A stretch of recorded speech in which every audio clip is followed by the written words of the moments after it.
सर्वात प्युअर क्वालिटीची वाळू जर कुठे मिळत असेल तिथे माझ्या मतदारसंघात मिळते, तीच गोव्याला जाते, तीच पश्चिम महाराष्ट्राला जाते। जो नवीन तहसीलदार येतो तो प्रायव्हेट गाडी काढतो आणि वाळू व्यावसायिकांच्या मागे लागतो।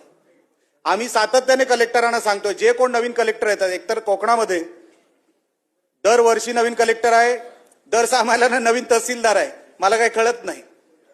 आणि जो नवीन तहसीलदार येतो त्याला कुठून तरी काय खबर येते मला माहित नाही, तो जातो तो वाळू व्यावसायिकांच्याच मागे लागतो। आम्ही त्यांना सांगतोय, अरे बाबा त्यांची काहीतरी टेंडर काढा, त्यांना रीतसर करा, त्यांना ऑथराईज करा, काहीतरी नियम कायदा करा, पण ते करू शकत नाही कारण का मीटर दुसरीकडे सुरू आहे।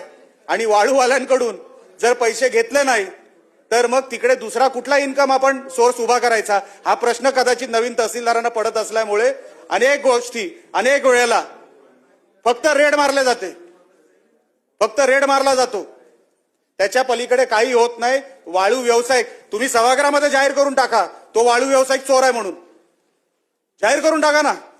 वाळू व्यावसायिक हा शब्द प्रयोग आपण का करतो? या तर तुम्ही त्याला चोर घोषित करा, नाहीतर नियम करा, कायदा करा आणि त्याला टेंडर काढायला द्या। टेंडर निघत नाही। मी आमदार झाल्यापासून मी जे काही 3 कलेक्टर माझ्या इकडे येऊन गेले, आता तिसरे आले, त्या 3ही कलेक्टरांना मी सांगतोय, अहो साहेब टेंडर काढा, ह्यांना मोकळं करा, ह्यांना जे काय तुम्ही नियम कायदे लावा, जे काय तुम्ही दिवसाच्या फेऱ्या तुम्ही नियम जे काय तुमच्या नियंत्रणात बसतं ते सगळे नियम लावा, पण त्यांना काहीतरी सांगा तरी, त्यांना नियम तरी बनवून द्या। अजूनपर्यंत ते झालेलं नाही। रॉयल्टीचा विषय केव्हा येतो? जेव्हा तुम्ही नियमामध्ये बसता तेव्हा। इकडे जो नवीन तहसीलदार येतो तो प्रायव्हेट गाडी घेऊन त्याच्या मागे लागतो, गाड्या पकडतोय तहसीलदार। आता काय सांगावं?